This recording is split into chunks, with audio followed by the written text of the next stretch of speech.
Eh,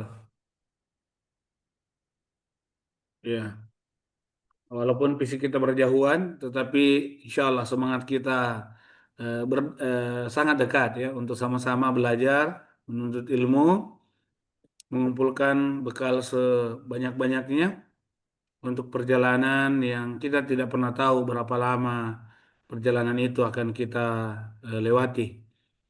Alhamdulillah, jadi ibu bapak kami memang agak sedikit mendelay, mohon maaf, jadi kita delay sekitar 30 menit karena eh, mungkin memang saudara-saudara kita yang lain mungkin ada yang baru membuka WA grupnya atau WA pribadinya sehingga kita beri kesempatan yang sedikit agak lama supaya kita semua bisa memulai mendengarkan nasihat, eh, ilmu dari ustaz kita insya Allah.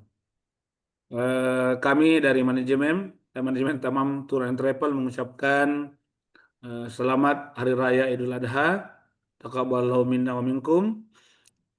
Semoga kurban-kurban kita eh, diterima di sisi Allah Subhanahu wa taala. Baik, alhamdulillah Ustaz, sudah ada beberapa eh, jamaah yang telah bergabung ya, dan kami juga mengucapkan syukran wa jazakumullah khairan kepada ustaz kita yang senantiasa bersedia bergabung bersama dengan kita di setiap pekan pertama di bulan berjalan ya. Jadi semoga Allah memudahkan kita untuk senantiasa melakukan kegiatan ini. Baik, tanpa berpanjang lebar, kami persilakan kepada Ustadz. Ya, jadi tema hari ini adalah belajar hikmah dari ini ini dia lupa, ini dia, masya Allah. Nabi Ibrahim alaihissalam teladan dalam cinta dan pengorbanan, masya Allah. Jadi kita akan apa namanya mendengarkan uraian dari Ustadz kita, Ustadz eh, Hasbi Khalid LCMA tentang satu sosok, ya satu sosok yang lengkap ya, ya dari sisi pribadi, kemudian keluarga, ya keturunan, ya intinya ini adalah sosok yang lengkap, tentunya setelah Rasulullah SAW. Baik, untuk menghargai waktu kepada Ustadz, kami persilakan. Ya, jazakallah khair Ustaz Ibrahim barakallahu fiik. Ya. Baik, warahmatullahi wabarakatuh. Bismillahirrahmanirrahim. Assalamualaikum warahmatullahi wabarakatuh. Waalaikumsalam warahmatullahi wabarakatuh. Alhamdulillahirabbil alamin. Shalatu wassalamu ala asyrafil anbiya'i wal mursalin nabiyina Muhammadin wa ala alihi wa sahbihi wa man tabi'ahum bi ihsanin ila yaumiddin. Subhanaka la ilma lana illa ma 'allamtana innaka antal alimul hakim. Rabbi syrah li sadri wa yassir li amri wahlul 'uqdatam min lisani yafqahu qawli. Amma ba'd. Bapak-bapak, ibu-ibu, jamaah Tamam Tour and Travel yang dimuliakan oleh Allah. Taqabbalallahu minna wa minkum shalihal a'mal. Kullu amin wa antum bi khair. Ya, sebelum kita memulai, kami pribadi atas nama pribadi dan mewakili eh, travel kita ya mengucapkan taqabbalallahu minna wa minkum, ya selamat hari raya Idul Adha 1446 Hijriah. Semoga Allah Subhanahu wa taala menerima segala amalan ibadah kita selama 10 hari pertama yang mulia ini di bulan Zulhijjah. Amin ya rabbal alamin. Ya. Amin. Kemudian di pagi ini mari kita bersalawat kepada Nabi kita Muhammad sallallahu alaihi wasallam sebagai qudwah dan teladan kita semua. Ya, beliaulah pemimpin kita, teladan kita, dan sebelumnya telah didahului oleh Khalilullah, kekasih Allah, Nabi Ibrahim alaihi salatu wassalam. Ya. Bapak Ibu yang dimuliakan oleh Allah, jadi ya ini kita masih sangat hangat dengan suasana Idul Adha kemarin. Oleh sebab itu, ketika panitia memutuskan untuk eh, mengadakan kajian pasca Idul Adha ini, ya sehari setelah Idul Adha, Maka tidak ada di pikiran kami yang ingin dibahas kecuali yang paling tepat, yaitu sosok manusia yang sangat mulia yang selalu kita kenang di bulan Dzulhijjah, yaitu Nabi Ibrahim alaihissalam. Ya, kekasih Allah Subhanahu wa taala. Ya, yang Allah Subhanahu wa taala katakan di dalam Al-Qur'an, Inna Ibrahim kana ummatan qanitan lillahi hanifan walam yakun minal musyrikin. Sesungguhnya Ibrahim itu adalah umat. Ya, dia satu orang, tapi Allah Subhanahu wa taala katakan dia bagaikan umat. Ya, dia bagaikan 1000 lelaki. Dia seorang diri, tapi dia dianggap oleh Allah ummah, orang yang banyak, karena begitu besarnya pengaruh yang beliau berikan kepada umat, bahkan bukan hanya umatnya, sampai kepada umat Nabi kita Muhammad SAW. Setiap tahunnya di hari raya kita Idul Adha, kita selalu mengenang sosok manusia ini karena memang begitu besar pengorbanan cinta beliau alaihi salatu wassalam terhadap umat dan kepada Allah Subhanahu wa taala tentunya. Maka pada subuh hari ini izinkan kami untuk menyampaikan beberapa pelajaran dari kisah beliau. Mungkin ada di antara kita bertanya, mungkin di antara kita bertanya, apa sih sebabnya kira-kira yang membuat Nabi Ibrahim ini diangkat menjadi kekasih Allah? Dan kita tahu kalau sudah dibilang nih kekasih, berarti itu sudah berada pada tingkat yang paling tinggi. Kekasih itu kan artinya orang yang paling dekat, dengan kekasihnya, dengan orang yang mencintainya. Maka segala yang ketika ada orang yang mencintai seseorang, dia akan memberikan segala yang ia miliki untuknya.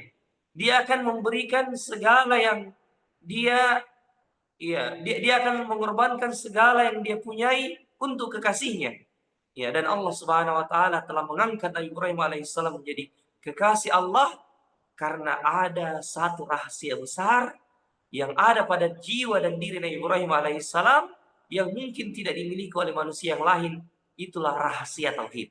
Dan inilah yang akan kita bedah pada pagi hari ini beberapa menit ke depan insyaallah, bagaimana kita mengambil contoh dari pribadi Nabi Ibrahim alaihissalam. Kita tentunya tidak mungkin menceritakan kisah beliau dari awal sampai akhir, tidak. Tapi kita akan mengambil potongan-potongan kisah itu, kemudian kita bawa dalam realita kehidupan. Kita ingin bagaimana sosok pribadi ini memberikan pengaruh di dalam kehidupan kita. Yang subhanallah, setiap kita berangkat umroh, kita berangkat umroh kemarin, atau bahkan ada di antara kita yang sudah berhaji, semua pelaksanaan manasik haji dan umroh ada jejak dari manusia yang mulia ini. Subhanallah.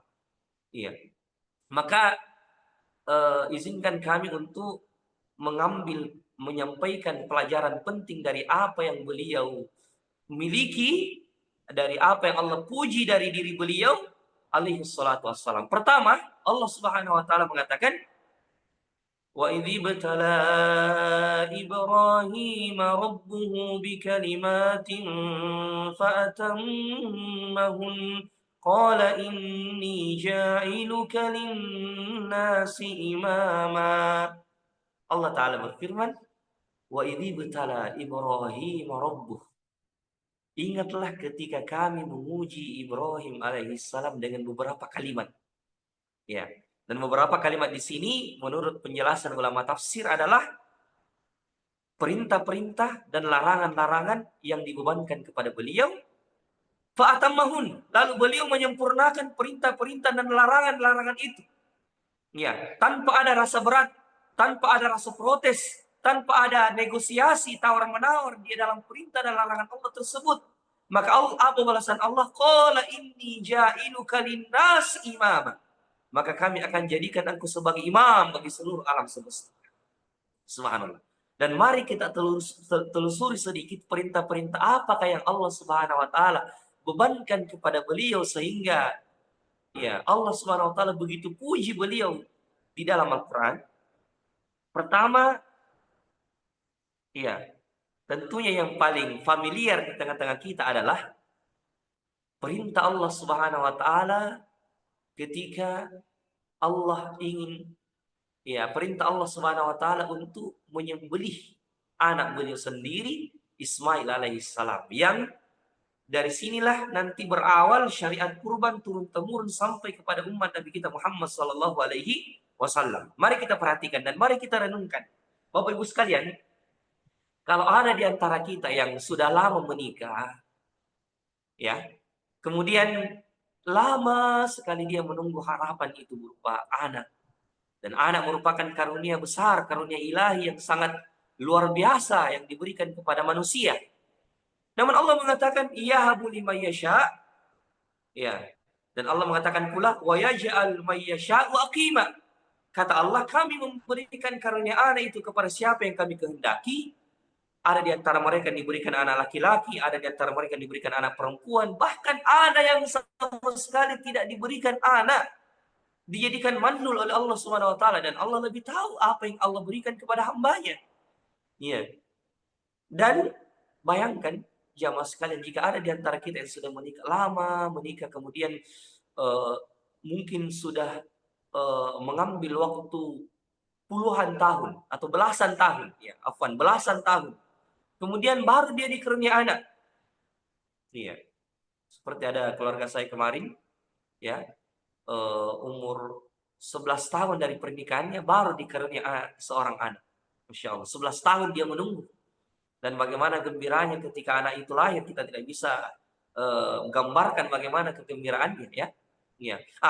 Nabi Ibrahim alaihissalam di tiap-tiap tahunnya bahkan puluhan tahun beliau berdoa, Rabbi habli minas solihin, Rabbi habli minas solihin, ya Allah, karuniakanlah kepadaku anak yang soleh, karuniakanlah kepadaku anak yang soleh. Ya, dan ini diantara teladan yang kita ambil dari beliau, bagaimana senantiasa beliau tidak pernah putus asa dalam meminta kepada Allah. Bayangkan puluhan tahun doa ini terus dipanjatkan, terus disebutkan di hadapan Allah tanpa putus asa, tanpa ragu, tanpa berhenti. Ucapan itu, ya, doa itu senantiasa disampaikan kepada Allah Subhanahu wa taala, ya. Ya, adapun kita kadang kalau berdoa, kita sudah berdoa mungkin 1 bulan, 2 bulan, atau 1 tahun, kita mengatakan, aduh Ustaz, putus asa maka kurasa Ustaz. Iya.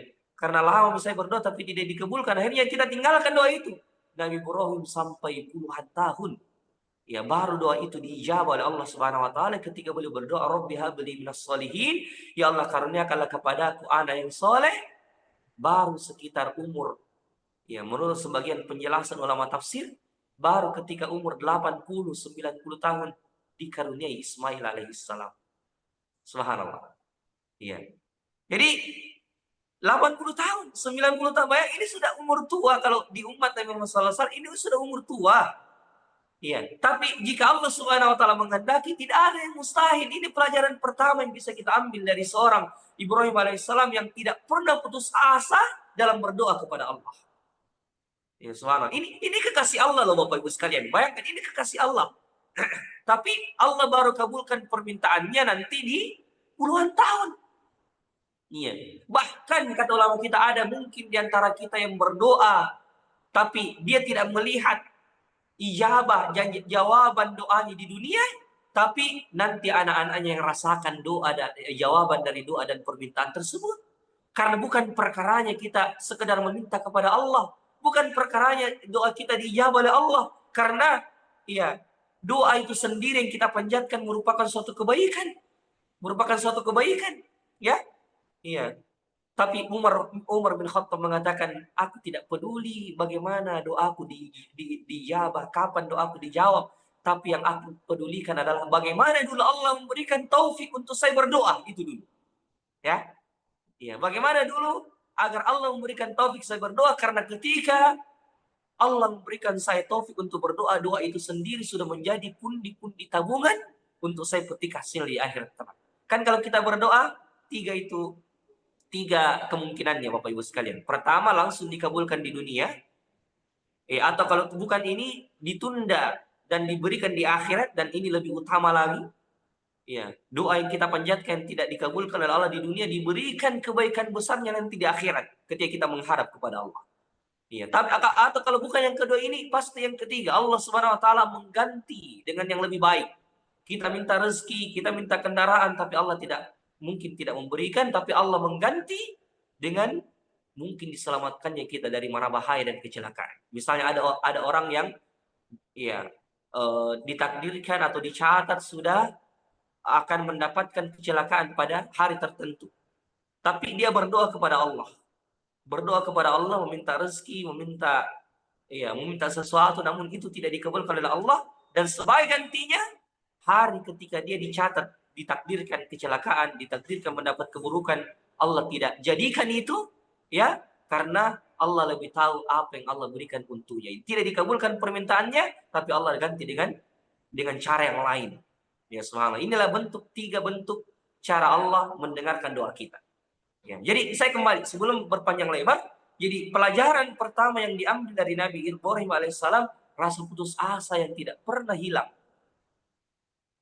Dan kalau kita juga lihat di dalam kisah-kisah Al-Quran Bapak Ibu sekalian, Nabi Zakaria dikaruniai anak ketika umur hampir 100 tahun atau 90 tahun juga.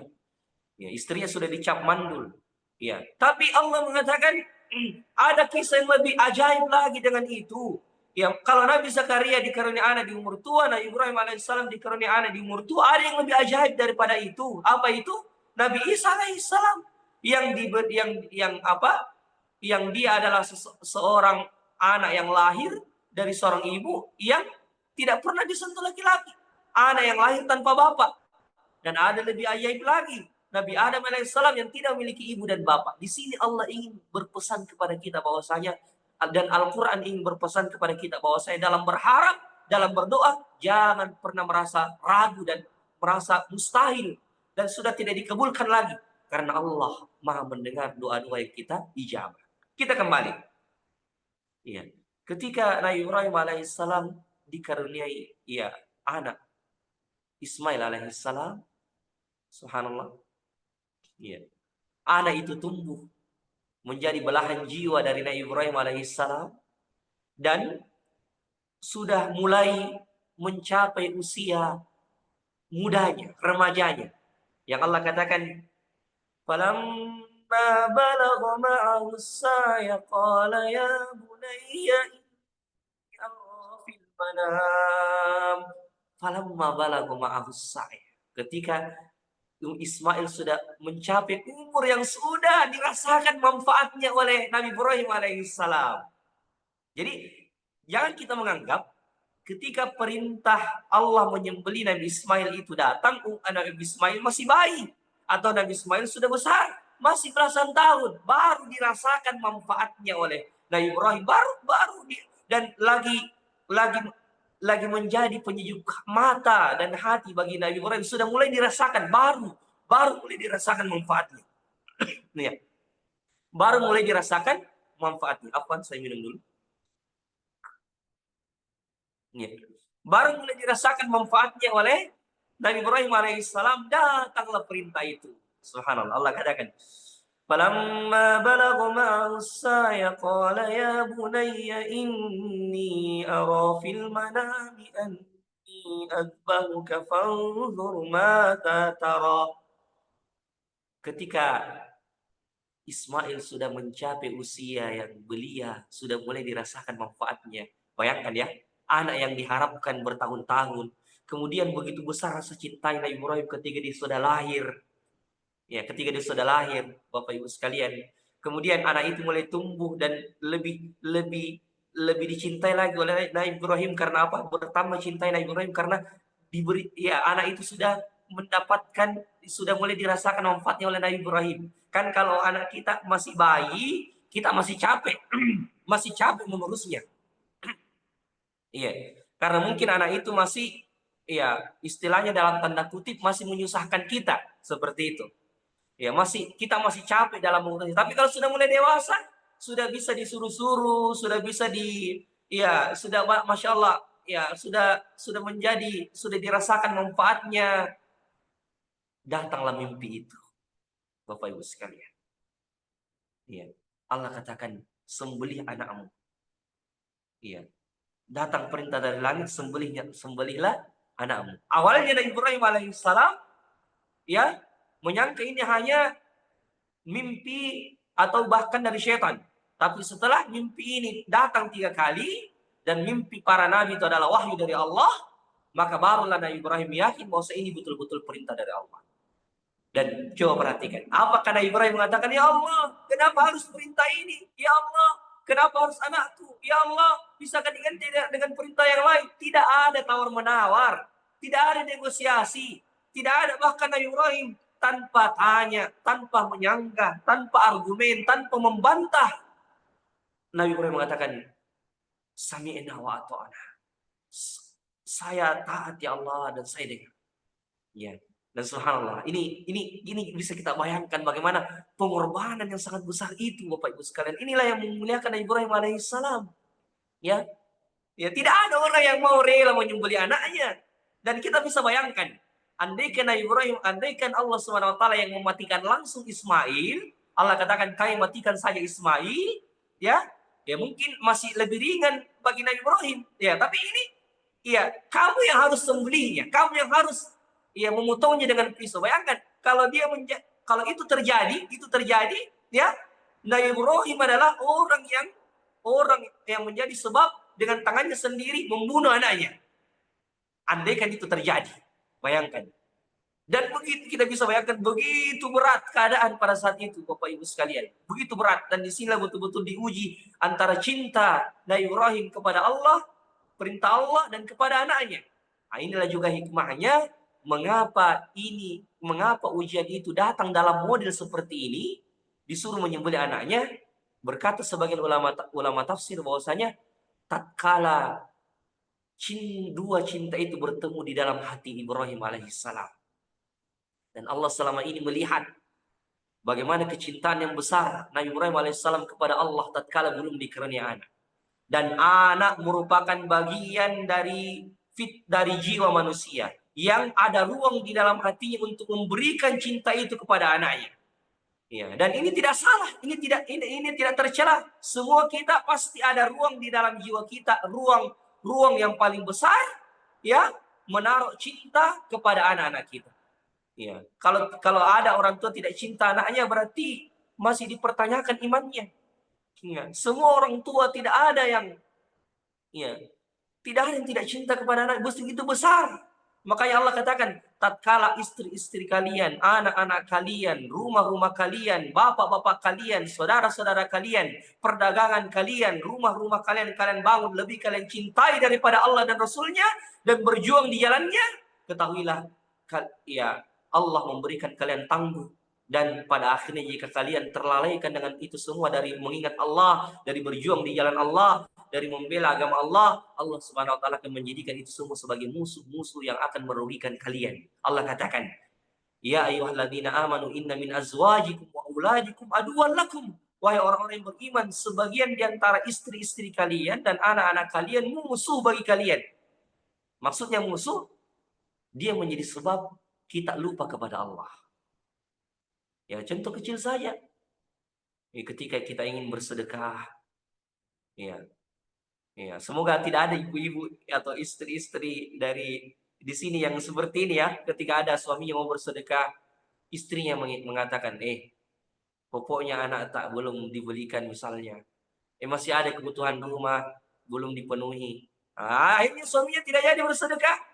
Ya, atau misalnya anaknya dalam keadaan sakit. Ya, lantas kemudian dia sangat berat meninggalkannya. Akhirnya dia pun sampai ke masjid tidak berangkat. Maka di sinilah betul-betul diuji antara dua cinta yang bertemu. Apakah cinta kepada Allah itu masih lebih dikedepankan ataukah cinta kepada anak buah hati itu sendiri? Yang Allah katakan, innama amwalukum wa auladukum fitnah. Sesungguhnya harta-harta kalian dan istri-istri kalian adalah ujian terbesar bagi kalian. Subhanallah. Iya.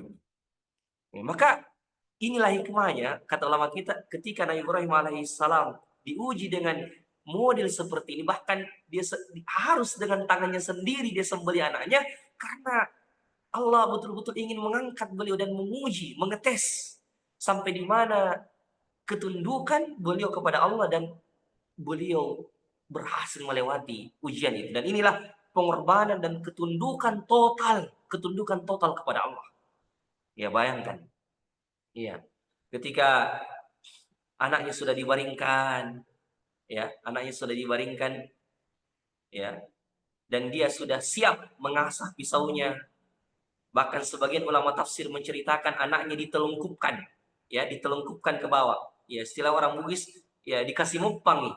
Ya, dia dikasih, ya, anaknya wajahnya menghadap ke tanah, kemudian diikat, ya, ditutupi wajahnya, kemudian, ya, wajahnya, ya, sengaja Nabi Ibrahim menutupnya dan, ya, membalikkannya ke belakang, ya, menghadap ke arah tanah agar rasa kasihannya tidak muncul saat dia sudah siap menyembelih anaknya. Ini kata sebagian ulama. Ya, maka Allah katakan mengabadikan, ya, momen yang sangat menegangkan itu. Bayangkan kalau kita sudah pegang pisau, lalu pisau itu kita taruh di leher atau kepala anak kita, subhanallah, bisa kita bayangkan begitu menegangkannya. Hal yang Allah Subhanahu wa taala abadikan. فلما أسلما وتله للجبين وناديناه أن يا إبراهيم قد صدقت الرؤيا إنا كذلك نجزي المحسنين إن هذا لهو البلاء المبين. Tatkala keduanya sudah berserah diri kepada Allah, Ismail sudah mengatakan, wahai bapak, laksanakan perintah Allah Subhanahu wa taala. Engkau akan mendapatiku termasuk orang-orang yang sabar. Nanti kita bahas ini Nabi Ismail, ya. Ya, bagaimana anak ini bisa menjadi seperti ini. Ya, tatkala dan Ibrahim pun berserah diri kepada Allah. Sudah. Ya, ini pemberian Allah, ini karunia Allah, tapi ini perintah Allah untuk melepaskannya. Bayangkan. Allah katakan, tatkala keduanya sudah berserah diri dan dia sudah meletakkan pisau itu di pelipis anaknya. Ya. Wa nadainahu ayya Ibrahim, dan kami panggil, bayangkan, ketika sudah mau dilayangkan itu pisau, ya, datang suara dari langit. Wa nadainahu ayya Ibrahim qad saddaqta ru'ya. Wahai Ibrahim, engkau sungguh membenarkan mimpi itu. Bayangkan, datang langsung suara dari langit. Dan ketika pisau itu sudah dilayangkan kepada Ismail, langsung datang malaikat Jibril alaihissalam membawa domba dari surga dan menyeret, mengganti Ismail dengan domba tersebut sehingga pisau itu dilayangkan ke leher domba, dan, ya, yang ternyata disembelih adalah domba yang dikirim dari surga. Maka Allah katakan, betul-betul engkau membenarkan mimpi itu. Allah sendiri, bayangkan. Allah sendiri yang memuji beliau. Engkau sudah membenarkan mimpi itu. Sesungguhnya demikianlah kami membalas perbuatan orang-orang berbuat baik. Inna hadza lahuwal bala'ul mubin. Ini cuma ujian betul-betul nyata. Wa tarakna alaihi fil akhirin. Dan kami akan jadikan sebutan namamu sampai di hari kiamat. Ya. Karena perbuatan ini, karena pengorbanan ini, Allah katakan kami akan jadikan sebutan yang baik, ujian yang baik untukmu sampai datangnya hari kiamat. Subhanallah. Inilah yang dimaksudkan Bapak Ibu sekalian, pengorbanan totalitas kepada Allah Subhanahu wa taala. Iya, subhanallah. Iya. Iya. Bukan berarti ketika kita mengatakan bagaimana perasaan itu Nabi Ibrahim alaihissalam ketika tadi seperti itu, ya. Ya, bukan berarti tidak punya rasa, tapi karena yakin kepada Allah bahwa inilah perintah Allah. Begitu tinggi rasa yakinnya kepada Allah. Bukan karena tidak berperasaan, tapi, ya, karena dia yakin bahwasanya, ya, memang dalam hidup ini kita harus korbankan segalanya demi Allah. Jadi Nabi Ibrahim itu diantara keistimewaannya, dan inilah yang mengangkat dia menjadi kekasih Allah, dia selalu agungkan, besarkan, hormati Allah di dalam hatinya sebelum dalam perbuatannya. Ini yang kita catat Bapak Ibu sekalian. Ketika Allah menjadi sesuatu yang paling agung di dalam jiwa manusia, semua akan dikorbankan meskipun itu hal yang paling dicintai. Dan inilah yang berat. Inilah yang berat. Ya. Tapi kalau kita bisa sampai pada tingkat ini, makanya Allah katakan, lan tanalul birra hatta tunfiqu mimma tuhibbun. Engkau tidak akan sampai pada titik kebaikan yang paling sempurna sampai kalian menginfakkan sebagian harta yang apa? Yang paling kalian cintai. Jadi kalau kita masih bersedekah dengan sisa-sisa uang yang kita miliki, uang-uang receh, atau ya kita sedekahkan barang-barang yang sudah tidak kita pakai lagi, kita sedekahkan saja. Nah, itu belum sampai pada titik kesempurnaan dari kebaikan. Memang ada pahala, ada kebaikan, tapi belum sampai pada titik kesempurnaan. Kapan pada titik kesempurnaan?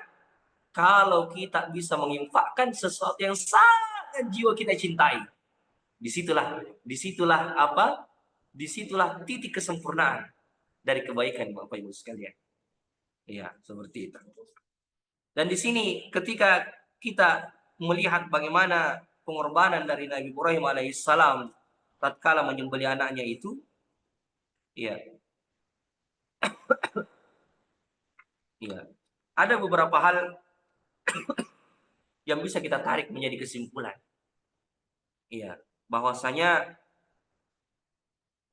ya, mari kemudian kita mengambil sedikit dari pengorbanan Nabi Ibrahim alaihissalam, ya, kepada Allah Subhanahu wa taala, ya, dalam meyakini apa yang datang dari Allah Subhanahu wa taala. Jadi, ya, ibaratkan kalau kita tidak memiliki Ismail, kita tidak disuruh untuk menyembelih anak kita, minimal kita menyembelih apa? Hawa nafsu yang menekan kita.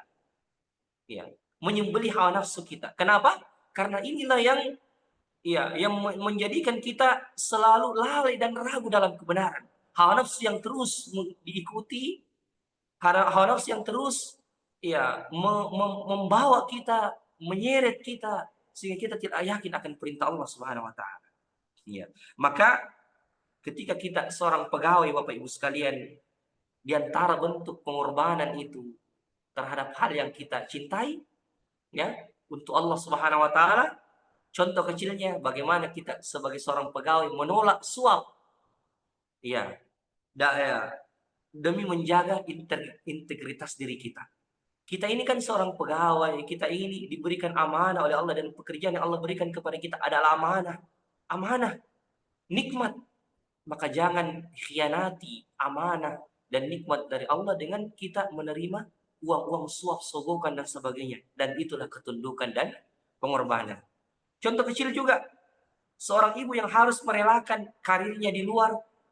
Misalnya dia harus memilih antara dia harus kerja, mengikuti karirnya dengan mendidik anak-anaknya. Dan Nabi SAW mengatakan, waqarna fi buyutikunna, ibu-ibu dan wanita itu adalah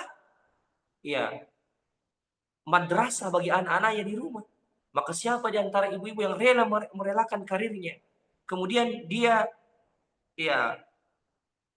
menempatkan dirinya sebagai orang yang tulus, fokus untuk mendidik anak-anaknya di rumah dengan nilai-nilai Islam, itulah betul-betul yang namanya ketundukan dan pengorbanan. Begitu juga ketika seorang pemuda, yang menolak pergaulan bebas, yang seharusnya masa mudanya diisi dengan foya-foya, masa mudanya diisi dengan pacaran, masa mudanya diisi di kafe-kafe, tapi dia justru menekan, membalikkan sesuatu itu kepada jalan kebenaran. Iya. Iya, dia rela untuk apa? Ya, untuk menggunakan masa mudanya justru di jalan kebaikan, di masjid, maka itulah yang namanya pengorbanan. Jadi segala yang kita cintai di dunia ini, Bapak Ibu sekalian, kalau bisa kita korbankan karena Allah, maka yakin dan percaya Allah akan ganti dengan sesuatu yang lebih baik. Apa contohnya? Kisah Nabi Sulaiman alaihissalam. Kisah Nabi Sulaiman alaihissalam. Nabi Sulaiman suatu ketika, ini di antara kisah pendeknya, boleh diperlihatkan kuda-kuda yang indah. Kuda-kuda yang siap dipakai perang. Kuda-kuda yang betul-betul menyejukkan pandangan mata. Kalau kita mungkin diperlihatkan kepada kita mobil-mobil yang elit ya di zaman sekarang. Kan kita biasa itu suka cuci mata untuk Ya, kita lihat-lihat itu kendaraan-kendaraan yang bagus. Nah, Nabi Sulaiman alaihissalam diperlihatkan kuda-kuda yang indah di sore hari yang siap dipakai berjihad oleh pasukannya dan juga menyejukkan pandangan mata. Tapi gara-gara kuda itu, gara-gara dia melihat kuda yang indah itu, dia lupa melaksanakan sholat asar. Ya, sholat asar atau ibadah di waktu asar, karena kita tidak tahu bagaimana sholatnya Nabi Sulaiman ini karena mungkin beda dengan syariat kita umat Nabi Muhammad. Yang jelas dia sholat juga, beliau sholat juga dan beribadah di waktu asar. Ah, ketika kuda-kuda ini diperlihatkan kepadanya, dia lalai dari sholat asar, dia lupa, dia tidak sampai ingat waktu ya.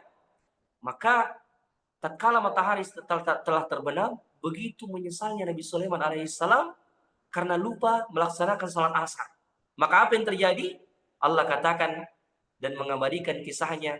Dia mengatakan kepada pasukan-pasukannya, bawalah kuda itu kemari dan potonglah kaki dan tangannya. Ya, bahkan ada di antara ulama tafsir yang mengatakan, Nabi Sulaiman menyembelih semua kuda-kuda itu. Memotong semua kuda-kuda itu di lehernya. Ya, subhanallah. Sehingga tidak ada lagi yang bisa dipakai berperang. Tidak ada lagi yang menyejukkan pandangan mata karena kuda itu disembelih, dipotong. Tapi tahukah kita, tatkala Nabi Sulaiman alaihissalam meninggalkan kuda-kuda itu, yang menyejukkan pandangan mata, yang sudah enak dipandang mata. Bayangkan kendaraan yang sudah siap dipakai berjihad, dipakai oleh pasukannya, tapi dia justru menyembelihnya, dia potong itu kuda, ya. Allah katakan fasakharna lahu riha tajri bi amrihi haitsu asab. Kami gantikan kuda itu dengan kami tundukkan baginya angin yang dapat membawanya kemana saja yang dia inginkan. Kata sebagian ulama, ketika angin ditundukkan untuk Nabi Sulaiman, angin itu membawanya kemana saja, bahkan perjalanan yang jaraknya satu bulan, angin dapat membawa Nabi Sulaiman ke perjalanan jarak satu bulan itu dalam beberapa menit saja, tidak sampai satu bulan. Ya, beberapa menit saja. Ya, Nabi Sulaiman dibawa oleh angin itu kemana saja yang dia inginkan. Sebab karena apa? Karena dia meninggalkan sesuatu karena Allah. Ya, selalu Allah menjadi sesuatu yang dia agungkan di dalam hatinya. Apapun yang menghalangi dirinya dari mengingat Allah, dia singkirkan. Apapun yang menghalangi dirinya dari berzikir kepada Allah, dia sampingkan. Maka begitu juga asal-asal dengan kita. Apalagi ketika kita melihat media-media sosial di zaman sekarang sangat melalaikan. Maka jangan ragu untuk menutup akun media sosial kita kalau memang sudah sangat melalaikan. Kalau memang sudah sangat melalaikan. Ya, karena memang itu adalah fitnah dan ujian. Jangan ragu untuk menutup semua akun, semua yang melalaikan kita dari mengingat Allah, yang menjatuhkan kita pada maksiat, jangan ragu untuk tinggalkan dan Allah akan ganti dengan sesuatu yang lebih baik. Sebagaimana Nabi Ibrahim alaihissalam. Ya. Dan di antara pengorbanan dari Nabi Ibrahim yang patut kita teladani, ya, dari didikan beliau kepada istri dan anaknya. Bayangkan ketika Nabi Ibrahim alaihissalam berapa menit? Berapa menit lagi? Oh iya. Ya. Maksimal oh iya, insyaallah iya. Ya, sedikit lagi insyaallah, mudah-mudahan 15 menit lagi kita selesai. Yang kedua, kita akan mengambil pengorbanan dari bagaimana Nabi Ibrahim alaihissalam mendidik keluarganya. Ya. Kita bayangkan, Nabi Ismail ketika dipanggil oleh Nabi Ibrahim, wahai anakku, sesungguhnya aku melihat ya dirimu di dalam mimpiku, aku menyembelihmu. Dan Nabi Ibrahim tidak langsung tarik anaknya, tidak langsung menyeret anaknya, tidak langsung tidak langsung disembelih, tapi diminta dulu pendapatnya. Dan ini di antara ilmu parenting, ilmu keluarga, bagaimana seorang bapak itu sering-sering berdiskusi, meminta pendapat kepada anak laki-lakinya ketika sudah menginjak usia remaja. Ini penting. Karena anak laki-laki ketika diminta pendapat itu akan membangkitkan semangat ya, atau dia membangkitkan kepribadiannya, ya, jiwa kelaki-lakiannya agar dia menjadi seorang yang dihargai seperti itu. Maka ketika Nabi Ibrahim meminta pendapatnya, wahai anakku, bagaimana pendapatmu? Aku menyembelihmu di dalam mimpi dan ini perintah Allah sekarang. Apa jawabnya Nabi Ismail? Apakah dia lari? Apakah dia menangis? Apakah dia membentak-bentak? Tidak sama sekali. Tapi apa jawabnya? Qala satajiduni insya'allahu minas sabirin. If ya abatif ma tu'mar satajiduni insya'allahu minas sabirin. Wahai bapakku, laksanakan perintah Allah, sesungguhnya engkau akan dapati aku termasuk orang-orang yang bersabar. Subhanallah. Ya. Tidak ada penolakan, tidak ada ya membentak, tidak ada bahkan ya meraung-raung, ya tidak menarik, tidak ada, tunduk pasrah. Begitu juga ketika Nabi Ibrahim alaihissalam meninggalkan Siti Hajar. Ini perintah Allah juga kepada Nabi Ibrahim. Bawa ya Siti Hajar dan anakmu Ismail yang masih bayi pada saat itu ke lembah Tandus yang tidak lain adalah Mekah, yang pada saat itu belum ada tanam-tanaman, masih lembah tandus, masih padang pasir, bahkan air pun sangat jarang. Maka Allah memerintahkan, bawa istri dan anakmu di lembah tandus yang di Mekah dan tinggalkan mereka. Subhanallah. Tinggalkan mereka di sana. Ya, siapa di antara kita yang rela meninggalkan anak dan istri kita? Ya. Sepekan saja, sehari saja kita meninggalkan, ya, sehari saja kita meninggalkan anak kita, istri kita, rindunya luar biasa. Ya, soalnya ini disuruh tinggalkan dari Palestina ke Mekah, ya. Nabi Ibrahim disuruh kembali ke Palestina. Setelah antar istri ke Mekah, tinggalkan. Dan bukan di hotel ditempatkan. Ya, bukan di penginapan, bukan di lembah tandus yang tidak ada tanam-tanaman di dalamnya. Rabbana inni askantu min dzurriyyati biwadin ghairi dzi zar'in 'inda baitikal muharram. Ya Allah, sesungguhnya saya telah menempatkan istri anakku di lembah tandus yang tidak ada tanam-tanaman di dalamnya. Bayangkan, ini Ismail pun masih bayi. Ya, Ibrahim ketika itu betul-betul dramatis sekali ketika meninggalkan istrinya. Istrinya memanggil, ya Ibrahim, bila man takiluna, wahai Ibrahim, kepada siapakah engkau menitipkan kami, wahai Ibrahim? Dan Ibrahim tidak menjawab, berjalan terus ke depan. Ya, berteriak lagi Siti Hajar, ya Ibrahim, bila man takiluna, wahai Ibrahim, kepada siapakah engkau menitipkan kami? Tidak ada orang-orang di sini. Ya, dan Ibrahim masih berjalan. Ketiga kalinya barulah Siti Hajar mengatakan, ya Ibrahim, Allahu amaraka bihada. Wahai Ibrahim, apakah Allah yang memerintahkan engkau pada perintah ini? Barulah Nabi Ibrahim mengatakan, na'am, ya, ini perintah Allah. Itu saja jawaban Nabi Ibrahim alaihissalam. Siti Hajar langsung yakin. Dan apa yang keluar dari mulut dan lisan istri yang solehah, istri yang didik di dalam rumah kenabian, istri yang dididik dengan jiwa-jiwa tauhid. Apa kata Siti Hajar alaihissalam? Idzan fala yudayyi'unallah. Kalau begitu, Allah tidak mungkin menyia-nyiakan kami di sini. Subhanallah. Tadinya ragu. Tadinya Siti Hajar heran, kenapa mau tinggalkan kami di sini? Di sini padang tandus. Andai kan hotel ya tidak ada masalah. Ya, tapi ini padang tandus. Tidak ada tanam-tanaman, bahkan air pun tidak ada. Iya. Tapi tatkala Siti Hajar mendengarkan bahwasanya yang memerintahkan Nabi Ibrahim itu adalah Allah, langsung yakin dan mengatakan, kalau begitu Allah tidak mungkin menyia-nyiakan kami di sini. Coba istri mana, wanita mana yang keyakinannya sudah sampai derajat seperti ini, Bapak Ibu sekalian? Ya, kita saja mungkin ditinggal oleh abinya, ya, bapaknya, ya, kita mengatakan jangan lama sekali.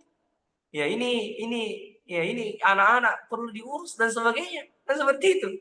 Ya, tapi subhanallah, apa yang membuat istri dan tadi Ismail yang mengatakan, wahai bapakku, laksanakan perintah Allah, engkau akan mendapatiku termasuk orang-orang yang sabar.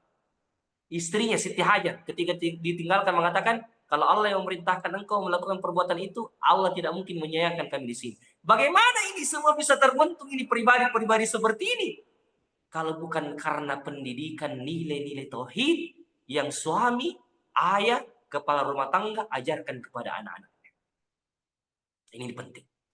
Kalau kita ingin memiliki anak istri yang betul-betul rela berkorban, yang betul-betul terdidik dengan jiwa-jiwa mujahidah yang siap berjuang bersama kita, merasakan suka dan duka dalam rumah tangga. Maka yang pertama kali kita harus lakukan Bapak Ibu sekalian, jamaah umroh atau tamam yang dimuliakan Allah adalah menanamkan nilai-nilai keimanan dalam anak kita. Terutama Asmaul Husna. Tanamkan pada diri anak-anak kita nama-nama Allah itu. Kenalkan mereka dengan Allah. Ya, saya kasih contoh kecil, karena kadang kita bertanya bagaimana caranya Ustaz. Iya, nah, saya akan kasih contoh sederhana, sederhana sekali. Ya, kalau kita ingin mengajarkan, menanamkan nilai-nilai keimanan, apalagi nama-nama Allah dalam diri anak kita, kita ajarkan begini. Nah, ini bahasa-bahasa kita ya.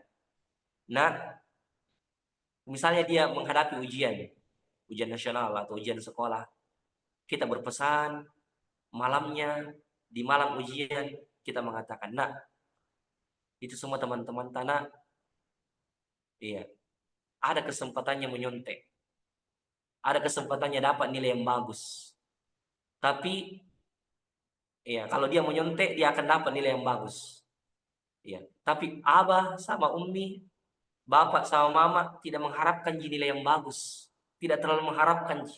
Yang penting, ya, jujur kita dalam setiap apa yang kita lakukan. Karena ingat Ki, meskipun bapak, mama, abah, umi tidak ada lihat Ki, tapi ada Allah yang lihat Ki, yang tidak pernah tinggalkan dan tidak pernah tidur, tidak pernah meninggalkan apa yang dilakukan hambanya.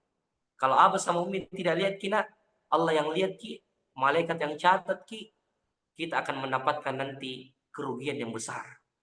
Ya, kita sendiri yang celaka, nak. Ya, kalau kita tidak merasa bahwasanya Allah yang awasi kita. Ya, dengan seperti itu, kita meskipun kalimat-kalimat sederhana begitu, kita bilang, "Nah paham juga Ustaz." Mungkin kalau sudah berhadapan dengan soal-soal ujian, nah lupa itu. Tapi itulah usaha kita. Allah tidak menilai hasilnya. Allah tidak melihat anak kita langsung berubah, bukan seperti itu. Tapi bagaimana ada kemauan kita untuk berubah dan menanamkan nilai-nilai keimanan kepada jiwa anak kita. Toh kesadaran anak kita bukan di tangan kita. Bagaimana Nabi Nuh alaihissalam begitu besar kesadaran, bagaimana begitu besar keinginannya ingin ya, anaknya ikut kepada ajarannya, tapi ya Allah mentakdirkan anaknya mati dalam keadaan kafir. Jadi yang penting usaha Bapak Ibu sekalian. Yang penting usaha. Jadi inilah yang apa namanya? Yang harus kita tanam. Banyak anak-anak sekarang cerdas dalam masalah teknologi tapi tidak ada adabnya kepada orang tua. Kenapa? Karena orang tuanya sendiri tidak mengajarkan adab kepada anaknya sejak sekarang. Jadi sebenarnya Bapak Ibu sekalian, bukan yang paling pertama kita ajarkan anak kita itu bagaimana bagaimana dia berhitung, bagaimana dia membaca. Sebenarnya adab-adab dulu. Nah, kalau seperti ini jangkit begini, kalau seperti ini lakukan kayak ini, ya kalau di depan orang tua jangkit angkat suara. Itu dulu hal-hal yang kecil, yang sederhana, yang membentuk karakter dan pendidikan pada jiwa anak kita. Ya, Bapak Ibu sekalian dimuliakan oleh Allah Subhanahu wa taala. Karena sudah 7:18 terakhir di antara pengorbanan yang kita contoh dari Nabi Ibrahim alaihissalam. Ya, ketika beliau memperjuangkan agama Allah tauhid. Bayangkan, beliau sendiri, tidak ada jamaahnya, ya, tidak ada istri yang membela ketika apa? Ketika dia hendak dilempar ke dalam api. Karena dia menyerukan, dia menyuarakan sembah Allah yang memberikan manfaat kepada kalian dan patung-patung ini sama sekali tidak memberikan manfaat kepada kalian. Beliau sendiri. Dan kaumnya sudah sepakat membakarnya. Iya. Namun subhanallah, ketika tidak ada lagi orang yang bisa menolongnya, ketika tidak ada lagi anak, bahkan jamaah yang membersamainya, ada orang yang membelanya, langit yang berbicara. Ya. Dan coba lihat bagaimana kekuatan keyakinannya Nabi Ibrahim ketika hendak dibakar, disebutkan ketika Nabi Ibrahim itu disiapkan api yang kayu bakar yang sangat banyak dan apinya sudah berkobar ke atas, bahkan disebutkan dalam riwayat buku-buku tafsir, begitu besarnya itu api yang dinyalakan untuk membakar Nabi Ibrahim, sampai-sampai kalau ada burung yang terbang di atas langit itu jatuh ke bawah karena begitu besar kobaran apinya naik ke atas apinya. Ya, maka ini kaumnya ini tidak langsung juga melemparkan Nabi Ibrahim, tapi dia diletakkan di sebuah alat semacam ketapel, kalau istilah orang Bugis peta ya, seperti itu. Tapi ketapel yang sangat besar. Bukan batu ditaruh di situ, tapi orang yang ditaruh di situ. Nabi Ibrahim ditaruh di semacam alat berbentuk ketapel itu, ya, kemudian Nabi Ibrahim dilepaskan, ya, dan dilemparkan dengan jarak beberapa meter, ya, dari api itu. Dan ketika Nabi Ibrahim sudah melayang ke udara, sudah mau sampai di api, datang malaikat Jibril menawarkan bantuan. Wahai Ibrahim, apakah engkau butuh bantuan? Tapi, ya, apa jawaban Nabi Ibrahim? Kalau kita mengatakan, cepat bantu saya, ini saya sudah kepanasan. Tapi Nabi Ibrahim mengatakan, kalau bantuan itu darimu, aku tidak butuh. Tapi kalau itu bantuan dari Allah, barulah saya butuh. Ya, suara. Apalagi sudah dilempar ini.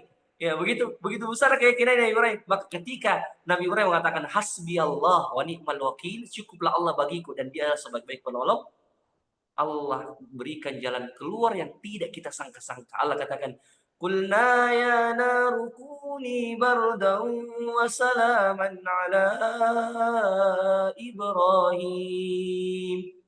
Qulna ya naru kuni bardan wa salaman ala Ibrahim. Kami berfirman kepada api. Api merupakan makhluk Allah Subhanahu wa taala. Di antara sekian banyaknya makhluk, di antaranya adalah api. Allah katakan kepada api, jadilah engkau menjadi dingin dan keselamatan bagi Ibrahim alaihissalam. Bayangkan Bapak Ibu sekalian, ketika Nabi Ibrahim sampai di api itu, Nabi Ibrahim justru, ya, tidak merasakan panas bahkan sejuk ketika tiba di api itu. Dan sebenarnya kalau kita mau pikir, bisa jadi Allah bilang di situ, matilah, padamlah wahai api. Matilah api, padamlah wahai api. Dan Allah bisa juga mengatakan, turunkan hujan dari langit supaya api itu padam. Tapi Allah tidak turunkan hujan. Allah tidak padamkan dan matikan itu api, tapi Allah katakan, jadilah engkau dingin. Dan menjadi keselamatan bagi Ibrahim. Ini pelajaran ketika semakin besar keyakinan kita kepada Allah, Allah akan memberikan jalan keluar bagi kita yang tidak kita sangka-sangka. Ya. Siapa yang menyangka api itu justru menjadi dingin, tidak padam, tidak tersiram hujan.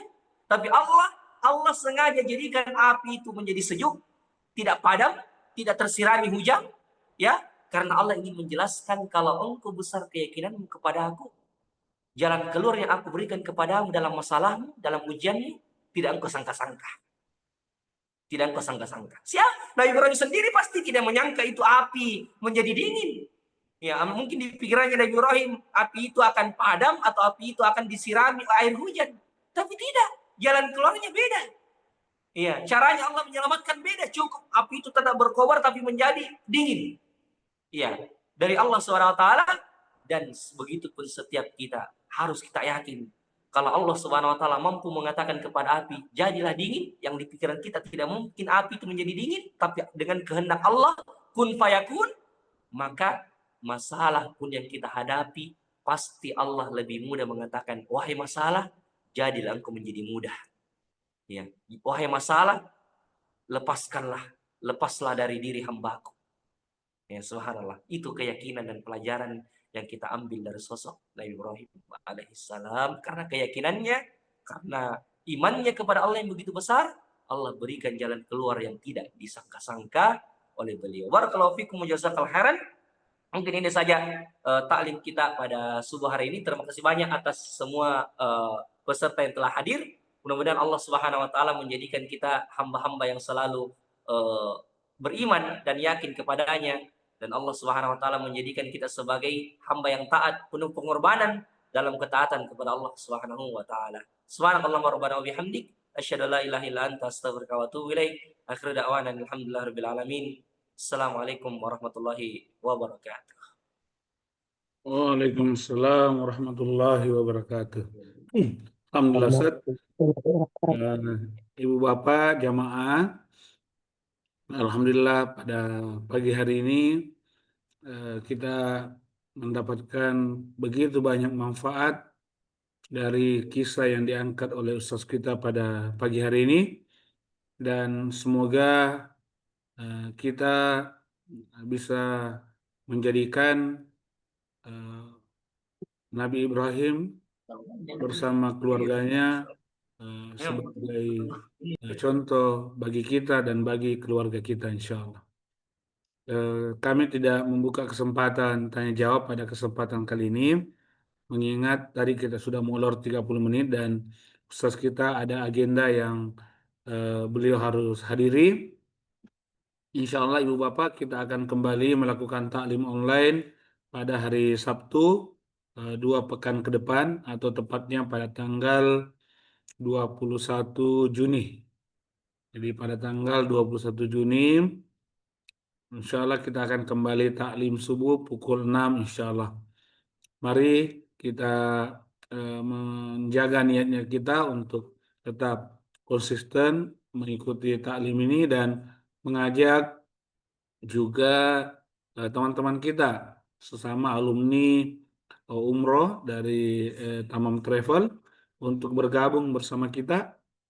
Pun demikian juga bisa mengajak keluarga terdekat ya yang mungkin bisa untuk kita ajak sama-sama eh, menghadiri majelis ilmu seperti ini, insya Allah. Demikian dari kami. Sekali lagi kami mengucapkan syukur wa jazakallahu khair kepada semua ibu bapak yang telah hadir pada taklim kita hari ini. Sekali lagi, semoga Allah menjadikan kita dan keluarga kita seperti keluarga Nabi Ibrahim, insya Allah.